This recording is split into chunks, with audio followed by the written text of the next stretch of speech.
¿Pueden ver la presentación correctamente? Sí, perfecto. Bueno, pues muchas gracias a todos por estar acá. Es un placer para mí compartir esta información con ustedes y como Paola nos comentó, ya vamos a hablar de cómo diagnosticamos el Alzheimer's disease. Bueno, esto que tengo acá es como la agenda de lo que vamos a hablar. Primero vamos a hablar de qué es la enfermedad de Alzheimer. Después vamos a hablar de por qué es tan importante hacer un diagnóstico temprano de esta enfermedad. Vamos a hablar de los tipos de pruebas diagnósticas que se utilizan para hacer este diagnóstico y vamos a hablar sobre los primeros usos o cómo se introdujo el uso de imágenes para el diagnóstico de Alzheimer's disease. Y vamos a hablar qué es una resonancia magnética y también les voy a explicar, por supuesto, qué es una tomografía por emisión de positrones. Pues empecemos. A ver, ¿qué es la enfermedad de Alzheimer? Bueno, la enfermedad de Alzheimer es una demencia. De la demencia hemos estado hablando y se ha escuchado incluso desde las épocas de la historia, incluso pensadores como Platón y Sócrates hablaban de qué era la demencia, pero como tal no se había determinado, no se hablaba de una enfermedad como tal. Se hablaba de los síntomas y que de las personas tenían diferentes, incluso en un momento determinado en la historia, se pensaba que estaban poseídos, etcétera. Bueno, este señor que vemos por acá es el señor Alois Alzheimer. A este señor, un neurólogo y psiquiatra alemán, le debemos hoy el nombre de la enfermedad de Alzheimer. A pesar de que no era su intención nombrar la enfermedad con su nombre, lo que pasó fue que sus colegas, los neurólogos y psiquiatras de esa época empezaron a referirse a este conjunto de síntomas y a la enfermedad como tal, como la enfermedad de Alzheimer. La primera vez que se publicó los síntomas de lo que hoy conocemos como enfermedad de Alzheimer fue el 3 de noviembre de 1907, cuando este doctor que tenemos por acá eh, finalmente hizo una publicación, que es lo que hacemos los investigadores, hacemos papers y publicamos. Desde en esa época se hacía exactamente lo mismo y ese primer paper que fue hace 117 años, es el que le dio nombre a lo que hoy conocemos la enfermedad de Alzheimer. Hoy sabemos también que la demencia es un síndrome. ¿Qué es un síndrome? Vamos a explicar claramente. Entonces, si nos vamos directamente a la Real Academia Española, vamos a encontrar en el diccionario que un síndrome es un conjunto de síntomas que caracterizan una enfermedad. Y eso fue básicamente lo que hizo el doctor Alzheimer. Hoy también sabemos que existen factores de riesgo que pueden promover o que pueden provocar o que pueden aumentar las posibilidades de cada persona de tener demencia. Dentro de esos factores de riesgo, la edad definitivamente está es probado y sabemos actualmente que se presenta más frecuentemente en personas de 65 años o más. Sabemos también que la hipertensión arterial o la presión alta es un factor de riesgo para desarrollar demencia. Sabemos que el exceso de azúcar en la sangre o la diabetes es factor de riesgo. El exceso de peso o la obesidad, el tabaquismo, el consumo excesivo de alcohol, la inactividad física, el aislamiento social y la depresión pueden provocar demencia. Entonces, los científicos y en la era actual hemos clasificado estos factores de riesgo como factores de riesgo modificables y factores de riesgo no modificables. De esta lista que tenemos acá, el único factor de riesgo no modificable es la edad. Indiscutiblemente la edad es el principal factor de riesgo porque, bueno, pues todos sabemos, no hay otra manera. Cada año nos hacemos un año más sabios, como digo yo. Pero bueno, la edad es el único factor de riesgo de esta lista que no podemos modificar. Los factores de riesgo modificables serían la inversa de toda esta lista que tenemos acá. Por ejemplo, la hipertensión arterial se puede tratar, se puede controlar e incluso se puede prevenir. Entonces, todos estos factores que se pueden prevenir serían también factores protectores si modificamos los estilos de vida, el estilo de vida de cada una de las personas, ¿ok? Eso lo sabemos ahora. Para seguir hablando un poquito de la historia de la enfermedad de Alzheimer, les voy a enseñar una foto ahora. ¿Quién creen que puede ser esta paciente que tenemos acá? Si están pensando que August Deter es la primera paciente de la cual se describieron los síntomas de Alzheimer, están en lo correcto. Era una mujer de 51 años de edad que estaba bajo el cuidado en el asilo estatal de Frankfurt en Alemania del doctor Alzheimer. Entonces, después de que él le dio seguimiento a esta paciente por aproximadamente 5 años, cuando la paciente falleció, realizaron una autopsia y fue cuando por primera vez se describió la enfermedad como tal. Esto que tenemos acá es la descripción de los síntomas de la enfermedad de Alzheimer, que casi con certeza fue la primera caracterización neuropsicológica de la enfermedad. ¿Qué nos contó el doctor Alzheimer? ¿Cómo lo planteó? Nos dijo que su memoria estaba seriamente dañada. Si se le mostraban objetos, los nombraba correctamente, pero casi inmediatamente después olvidaba todo. Cuando leía, se saltaba entre líneas, deletreaba las palabras individualmente o les quitaba el sentido a través de la pronunciación. Al escribir, repetía sílabas separadas muchas veces y omitía otras rápidamente y rápidamente se descomponía por completo. Al hablar, usaba palabras de relleno, algunas expresiones incluso parafraseadas. Por ejemplo, vertedor de leche en lugar de decir taza. A veces es obvio que no puede continuar y claramente ella no entiende ciertas preguntas. No recuerda el uso de algunos objetos.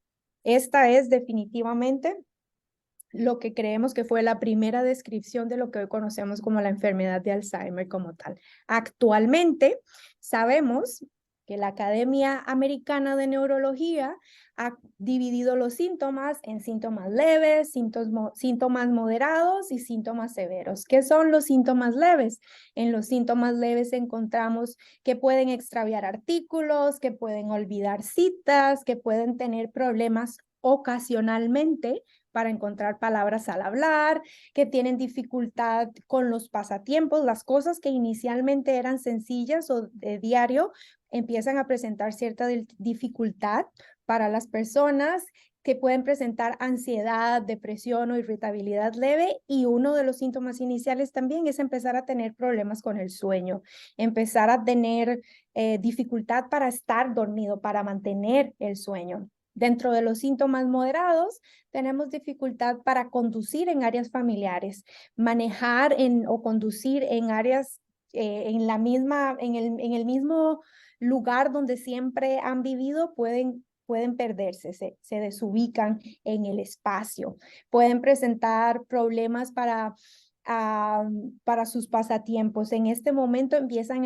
a dejar de hacer las cosas que hacían frecuentemente, las dejan de hacer a diario. Aquí presentan irritabilidad y la habilidad emocional, comportamientos agresivos, pueden tener aumento en la ansiedad, pueden incluso tener alucinaciones esporádicamente, empiezan a presentar insomnio, incontinencia e incluso mioclonías. ¿Qué son las mioclonías? Las mioclonías son movimientos involuntarios. Se hacen movimientos del cuerpo sin que previamente lo estén pensando o hacer. Y por supuesto que en los síntomas severos tenemos la apraxia consistente. ¿Qué es la apraxia? Apraxia es la dificultad para hacer movimientos coordinados, incluso cuando la persona tiene la destreza para hacerlo igual. Movimientos, tienen dificultad con el movimiento en general. Empiezan a tener incapacidad para reconocer a sus familiares y afasia. ¿Qué es afasia? La afasia es el trastorno del habla. Empiezan a tener problemas para, como bien incluso describió el doctor Alzheimer, para encontrar palabras, para hablar, para comunicarse. Tienen problemas severos de comunicación, pueden tener incluso alucinaciones, apatías, presentan rigidez, incontinencia e incluso pueden presentar convulsiones. Como todos sabemos, los síntomas se presentan de una manera diferente para cada persona en periodos de tiempo completamente diferentes que sabemos actualmente. Después, en el World Alzheimer Report del 2022, me encontré esta imagen que me pareció muy didáctica y me pareció que podía ser interesante para nosotros en esta presentación porque estadifica la clínica de los individuos. En estas imágenes podemos ver del número 1 al número 3, representa lo que se ha clasificado como predemencia, y del número 4 al número 6 representa las etapas de la demencia. Entonces, la etapa de la predemencia tiene una fase silenciosa, como lo podemos ver en la imagen número 1. Es una etapa en la que la persona empieza a acumular patología en su cerebro, pero no hay ninguna, no se entera, no tiene ningún síntoma. Posteriormente, una segunda etapa se caracteriza por la sensación de declive de la memoria, como lo ilustra la imagen número 2. La tercera etapa, previa a la demencia, se caracteriza por memoria por debajo de los niveles normales, pero el olvido impone un impacto leve en las actividades diarias de la persona. La etapa número 4 de la demencia, en este momento, la atención, las habilidades del lenguaje presentan anormalidades e interfieren con la capacidad de la persona para ocuparse independientemente de sus asuntos habituales, como las finanzas, como comprar su comida, pagar los recibos, pagar sus cuentas. En la quinta etapa de la demencia se caracteriza por una amplia repercusión funcional en la vida diaria, con un deterioro de las actividades básicas. La persona ya no es independiente y requiere asistencia frecuente con las actividades de la vida diaria. En la última etapa, o la demencia grave, se caracteriza por una dependencia total debido a un impacto funcional severo en la vida diaria, como lo vemos representado en esta última imagen. Entonces, para terminar con la historia, vamos a hacer un resumen. Vamos a decir que la comprensión moderna de la enfermedad comenzó a acelerarse únicamente en la década de 1970 y 1980. A entender el Alzheimer como lo estoy explicando en este momento nos tomó bastante tiempo. Después podemos decir que en la década de 1990 se comenzaron a identificar mecanismos cognitivos específicos afectados por diferentes sustratos neuropatológicos. Empezamos los científicos a interesarnos en caracterizar específicamente qué es el tau, qué es el amiloide, qué otros factores están relacionados. En la época de los 2000 se marcó el comienzo del enfoque de las etapas prodrómicas. Las etapas prodrómicas es la predemencia, el que hay antes de que una persona presente demencia total, ¿qué es lo que pasa antes? Porque lo que pasó en este momento fue que cuando empezamos a caracterizar, descubrimos que en las etapas donde la persona ya está demenciada, las posibilidades de ayudar al paciente o las posibilidades biológicas de corregir esa enfermedad eran mucho menores. Entonces, decidimos enfocarnos en los 2000 en, ok, ¿qué es lo que pasa antes? ¿Cómo podemos ayudar? ¿Cómo podemos descubrir antes de que una persona presente síntomas qué es lo que está pasando en su cerebro? Y fue en ese momento en el que el aumento del uso de imágenes, del uso de biomarcadores para caracterizar lo que hay dentro del cerebro ha tenido un boom o ha tenido una explosión y ha sido tan beneficioso para nosotros. Ok, entonces ahora vamos a hablar por qué es importante hacer un diagnóstico temprano. Vamos a hablar de datos. Ok, según el Alzheimer's Disease International, se estima que 75% de las personas con demencia no son diagnosticadas a nivel mundial. ¿Qué significa esto? Que tener un diagnóstico de demencia no es la regla. La mayoría de las personas en el mundo que tienen una demencia no logran ser diagnosticadas. Se mueren sin tener un diagnóstico de demencia. Solamente el 25% de las personas realmente reciben un diagnóstico y se pueden tratar adecuadamente. Se estima además que esta tasa de 75% que estamos hablando puede aumentar incluso a un 90%, adivinen dónde, en los Países Bajos, incluso de medianos ingresos. Actualmente, 55 millones de personas tienen demencia en el mundo y más del 60% de ellos viven en países de ingresos medianos y bajos. O sea, ni siquiera los países totalmente pobres, son los países con ingresos medios, no logran hacer un diagnóstico de la mayoría de las personas que viven con demencia.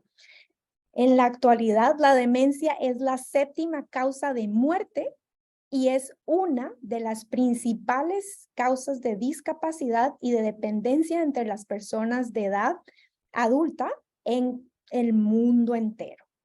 Otro dato que me pareció muy importante es que la demencia afecta de manera desproporcionada a las mujeres, tanto directa como indirectamente. Las puede afectar de manera directa porque según los datos, también según la investigación, hay una tendencia a creer que las mujeres tenemos mayor riesgo de desarrollar demencia, pero no está claro aún si es porque tenemos mayor predisposición o si la razón es porque las mujeres vivimos más que los hombres. Las mujeres vivimos en general más años que los hombres. Entonces, por esta razón, podemos ser afectadas de manera directa. Y también hay estudios que han demostrado que el 70% de las horas de cuidado o el 70% de los cuidadores de las personas con demencia son mujeres. Por lo tanto, esto es un dato al que es otra gran razón por la cual debemos diagnosticar la demencia de manera temprana. La enfermedad de Alzheimer es la causa más común de demencia y representa aproximadamente del 60 al 80% de todos los casos de demencia. El diagnóstico temprano de la enfermedad de Alzheimer es fundamental porque permite que las personas reciban tratamiento adecuado y no solamente un tratamiento adecuado, permite que las familias enteras puedan planificar de manera adecuada cómo va a ser el progreso de la enfermedad e incluso quién va a cuidar a la persona, quién se va a encargar, si tienen bienes materiales, qué va a pasar con los bienes materiales. El tema de diagnosticar la enfermedad cuando los pacientes aún no presentan síntomas es definitivamente indispensable, porque le va a permitir no solamente a la familia prepararse, pero también al paciente. El paciente va a poder tomar decisiones antes de estar completamente incapacitado de tomar ciertas decisiones. Ok, entonces, ante este panorama, ¿qué tipos de pruebas se usan para diagnosticar el Alzheimer? Bueno, los médicos utilizan como instrumento inicial la historia clínica. ¿Qué es esta historia clínica? En esta historia clínica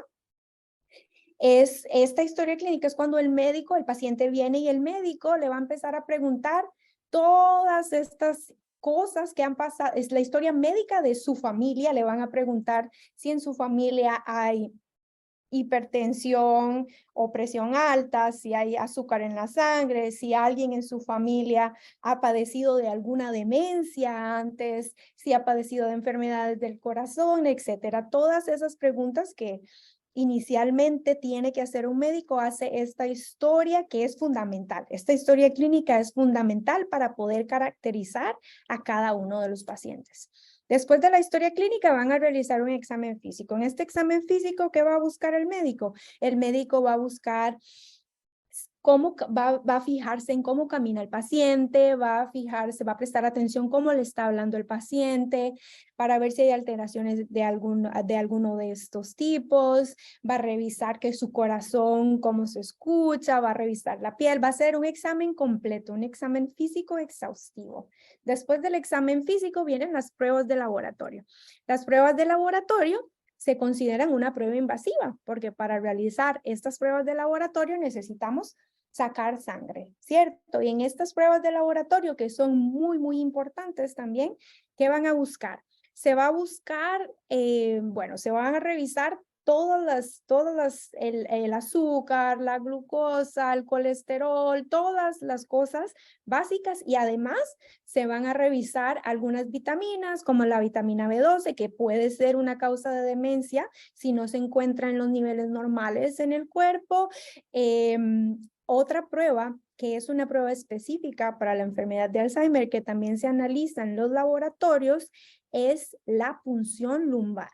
La punción lumbar, antes del uso de las imágenes, se utilizaba como una prueba diagnóstica. La punción lumbar, lo que se hace, el cerebro está flotando en nuestra cabeza en un líquido transparente, completamente transparente, igual que el agua, cristalino, que se llama líquido cefalorraquídeo. Entonces, eso es una punción lumbar. Una punción lumbar es tomar un poquitito de ese líquido cefalorraquídeo, de esa muestra, y analizar si en ese líquido cefalorraquídeo hay tau o hay amiloide, que son las proteínas que generalmente están de manera normal en el cerebro, pero se hacen tóxicas porque cambian su conformación química, se descomponen, por decirlo de alguna manera. Se hiperfosforilan, esa es la palabra, pero bueno, se descomponen y cambian la forma y entonces lo podemos detectar en el líquido cefalorraquídeo. Después tenemos las pruebas neuropsicológicas. Para estas pruebas neuropsicológicas, ayudan a identificar adecuadamente los síntomas y permiten realizar asociaciones con las áreas del cerebro que presentan una función anormal. Para cada paciente se recomiendan pruebas específicas y esto depende de los síntomas y hasta qué punto la demencia haya avanzado. Por lo general, se inicia con una herramienta rápida de selección como el Mini-Mental o el Montreal Cognitive Assessment, que se conoce como MoCA también, y estas pruebas van a estudiar la atención, van a estudiar el lenguaje, los cálculos matemáticos rápidos y por supuesto que van a evaluar la memoria. Para aquellos pacientes con déficit intelectuales leves, cuando no es muy agudo todavía, pueden ser necesarias más pruebas para determinar si el paciente está simplemente mostrando signos de edad avanzada o si está desarrollando definitivamente una demencia que puede ser del tipo Alzheimer. El paciente puede ser referido a un neuropsicólogo, que son generalmente los que realizan estas pruebas. Y aparecen también las pruebas con imágenes médicas, que es lo que vamos a hablar ahora. Pruebas con imágenes médicas.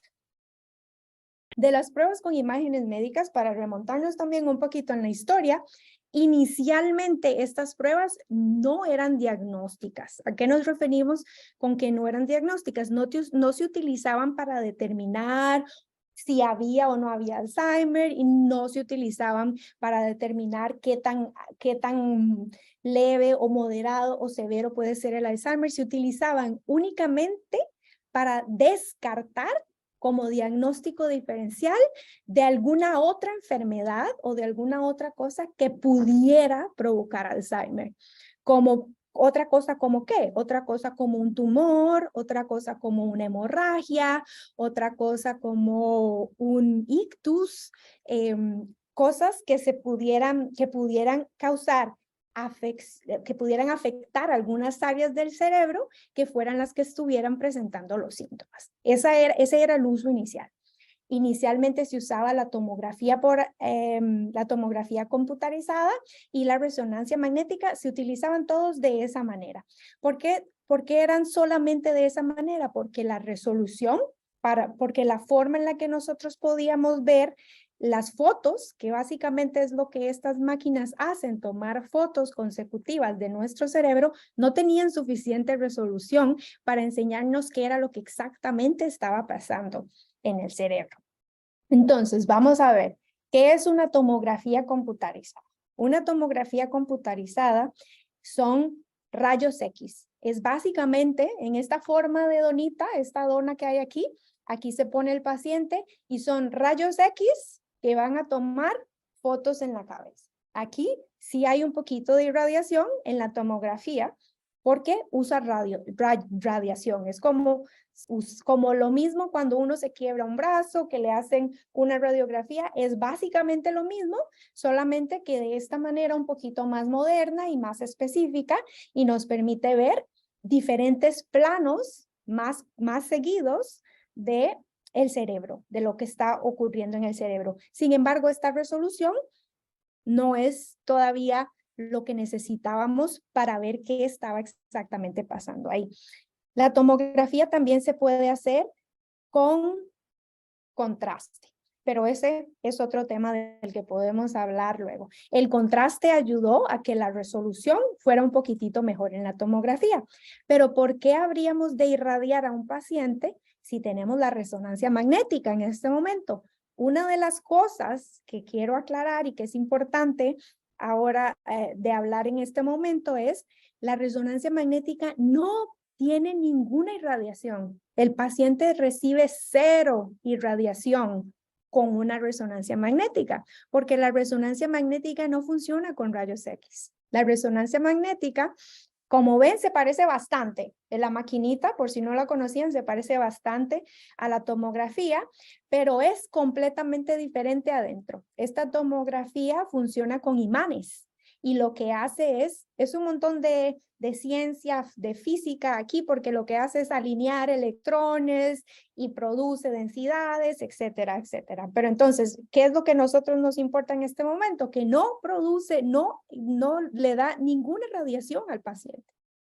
Y como pueden ver, la resonancia magnética, después de un montón de años de estudio y todo lo demás, la resolución se ha mejorado bastante. Inicialmente habían resonancias magnéticas que eran de 1 Tesla y actualmente hay resonancias magnéticas que incluso pueden ser de 7 Teslas. Estas resonancias de 7 Teslas nos enseñan detalles bien pequeñitos, súper pequeñitos de lo que hay en el cerebro y por eso es que se han convertido en un biomarcador no invasivo indispensable para hacer el diagnóstico y para determinar cómo se encuentra el paciente que tiene Alzheimer en este momento.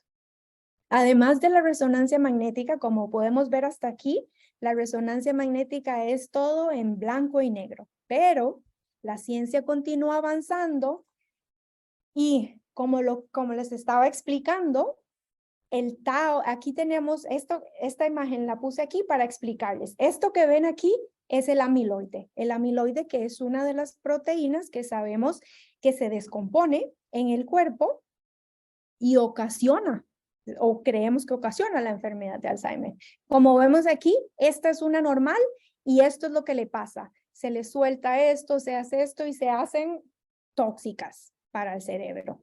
Lo mismo pasa con el tau. Como pueden ver aquí, esta es una neurona que está feliz, normal, una neurona normal, y esto que está aquí, esto rojito, es el tau. Lo que empieza a pasar es que el tau se descompone, empieza a producir estas formas tóxicas y entonces la neurona deja de estar feliz. Todos estos cambios pasan de una manera microscópica. Estos cambios son muy, muy, muy pequeñitos. Entonces, como son tan pequeños, la tecnología ha tratado de buscar la mejor manera de poder verlo antes de poder verlo en imágenes. Y entonces apareció el PET scan. Como estábamos hablando anteriormente, la patología, el tau y el amiloide, estas proteínas que les acabo de enseñar, pueden empezar a acumularse en el cerebro incluso 30 años antes de que un paciente presente síntomas. Por eso es que son tan importantes y ayudan tanto para hacer el diagnóstico o para el tratamiento de un paciente, porque el tau lo podemos ver con un PET, podemos saber con el amyloid PET si el paciente está acumulando A beta, podemos saber con un MRI si el paciente, si la forma estructural del cerebro ha empezado a cambiar, y podemos saber en qué momento sin necesidad de hacer ningún examen invasivo. Entonces, hasta aquí era todo blanco y negro, pero entonces apareció la tomografía por emisión de positrones, o como nosotros lo llamamos, PET scan, y es como lo van a escuchar probablemente.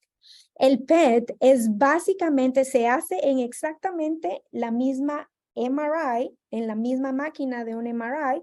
La diferencia es que les vamos a inyectar a los pacientes, ahora sí, un poquitito de radioactividad, pero esta radioactividad es completamente segura.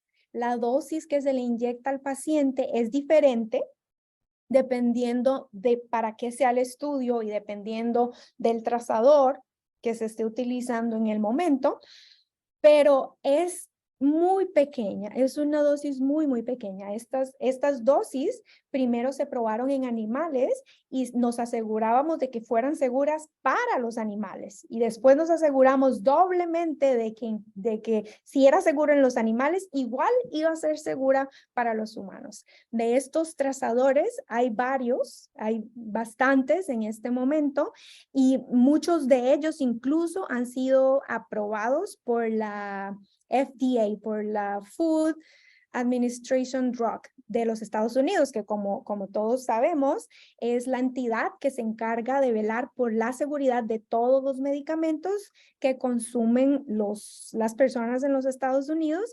Y definitivamente, al menos en Latinoamérica, que un medicamento esté aprobado por la FDA nos da más seguridad a los médicos para utilizarlo. Muchos de estos trazadores están aprobados, en este momento ya están aprobados, y los más nuevos, porque siempre se está tratando de mejorar, de hacerlo más específico, de hacerlo de mayor ayuda, los que siguen en investigación se utilizan solo en investigación.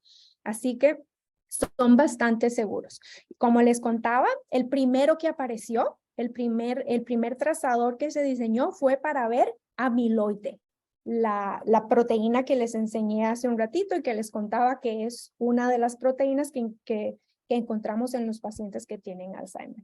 ¿Cuál es la diferencia? Bueno, ustedes dirán, bueno, ahorita la diferencia es que tienen colorcitos, sí, pero ¿qué nos permiten ver estos colorcitos? Estos colorcitos nos permiten identificar las áreas específicas, y con esta barra que tenemos por acá, incluso podemos saber o podemos tener un aproximado de la cantidad de esa proteína tóxica que está acumulada. Podemos ver si es más en un lado que el otro, podemos ver qué áreas del cerebro están más afectadas que las otras, y lo mismo podemos ver con el tau.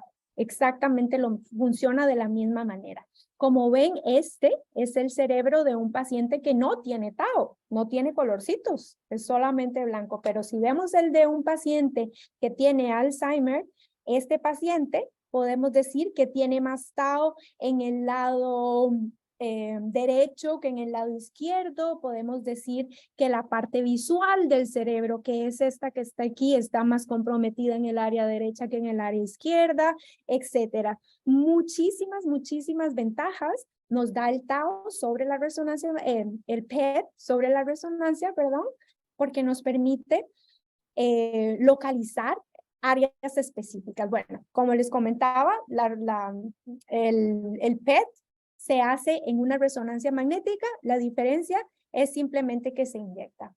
Aquí, igual, aquí lo que tengo son más imágenes de cómo se ve un paciente que no tiene tau y cómo se ve el cerebro de un paciente que sí tiene tau.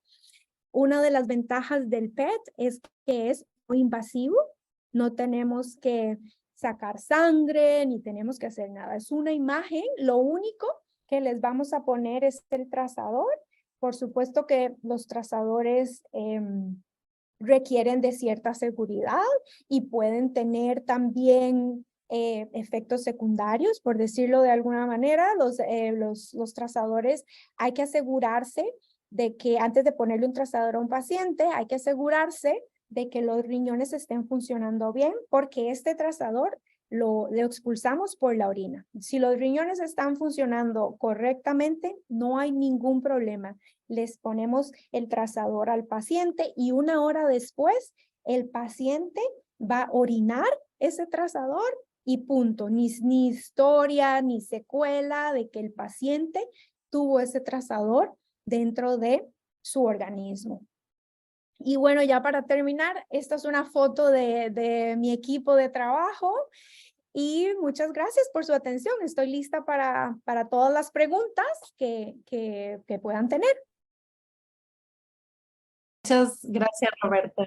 Ahora sí, si quieres continuar hablando un poquito del estudio. Sí, hola, muchas gracias, Paola, por la introducción. Voy a compartir mi pantalla. Y como había mencionado esta Paola, me llamo Roberto Obregón García. Soy el coordinador de investigación clínica para el corte longitudinal. También nos conocen como el estudio de la memoria, de MGH. Y este es un estudio que ha estado ocurriendo desde los 80s en varios centros por todo el país. Pero todo el propósito del estudio es entender cómo es el envejecimiento normal a comparación con el envejecimiento con la gente que tiene Alzheimer o demencia o diferentes condiciones neurológicas de memoria. Ahora, lo que le pedimos a nuestros participantes para participar, lo mínimo para participar, es que buscamos a adultos mayores de 50 años que tengan o no tengan problemas de memoria y que estén dispuestos a hacer una entrevista con uno de nuestros médicos. Estas entrevistas típicamente duran 1 hora. Encima de eso sería hacer las pruebas neuropsicológicas o pruebas de memoria que la doctora Cintia Agüero había mencionado. Esas pruebas usted la haría conmigo, también dura 1 hora y son serie de preguntas probando su memoria. Y esto nos ayuda a entender más sobre el envejecimiento normal y si está progresando la enfermedad. Entonces, estas entrevistas y pruebas se coordinan 1 vez al año.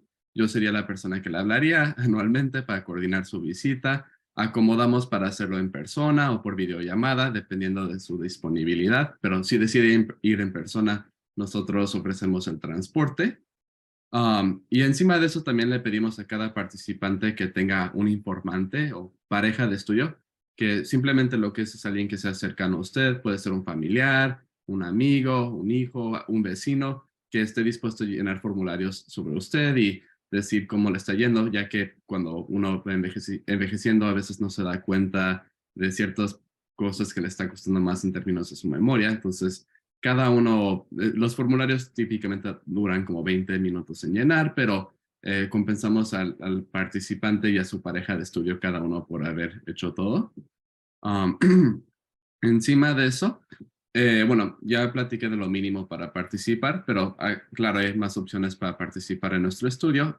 Todo eso es lo mínimo requisito, entonces hacer las pruebas neuropsicológicas, la entrevista y los formularios de los informantes. Pero encima de eso tenemos opciones para hacer muestras de sangre, que esto nos ayuda a aprender más de los biomarcadores de lo que hablaba la doctora Cintia Agüero, que son muy útiles porque una de las cosas que hemos encontrado en nuestro estudio, de hecho mi jefa, la doctora Teresa Gómez Isla, ha encontrado que hay ciertos adultos que tienen los genes que deberían predecir si alguien debería desarrollar demencia, pero en la vida no lo acaban desarrollando, y eso es lo que llamamos el agente resiliente. Entonces queremos aprender más sobre los biomarcadores que implican Alzheimer.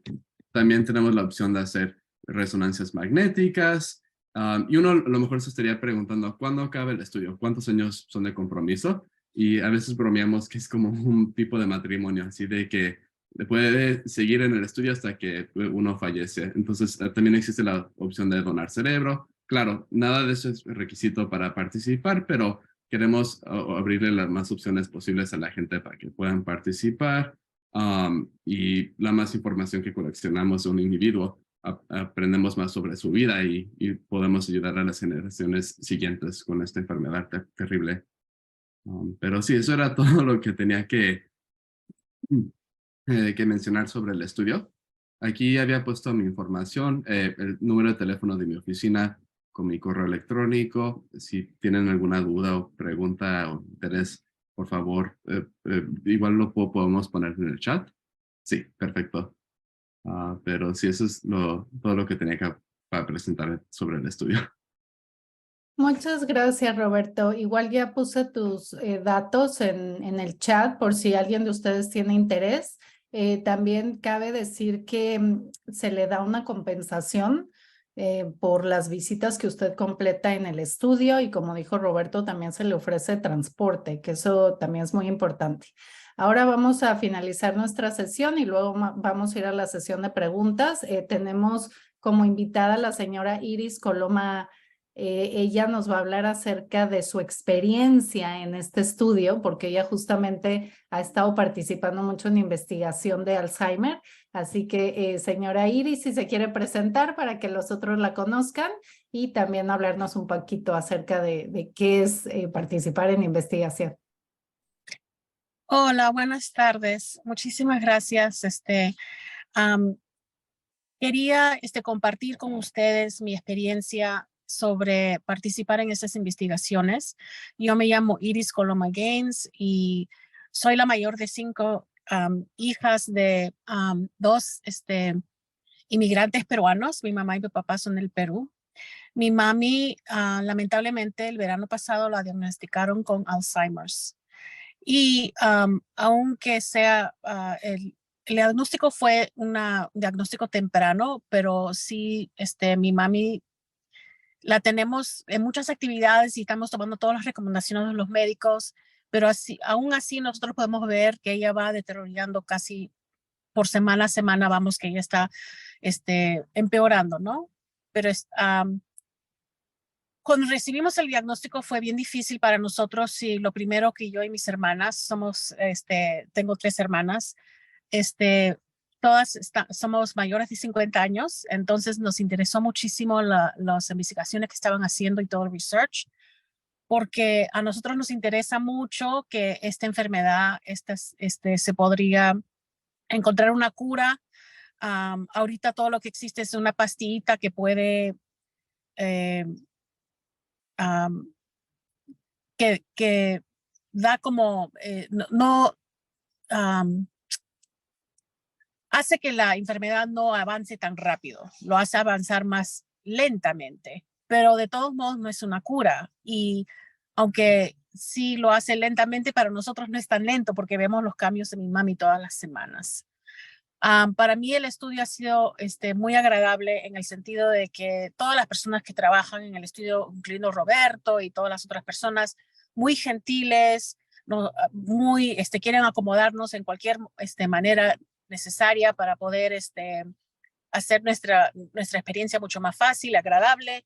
Y la verdad es que yo he tenido, para mí ha sido una cosa muy personal poder participar en esto, porque yo pienso que todos tenemos que hacer nuestra parte para poder conquistar y superar sobre esta enfermedad, no solo esta, pero con todas las enfermedades, porque la verdad es que nosotros como latinos, muy pocos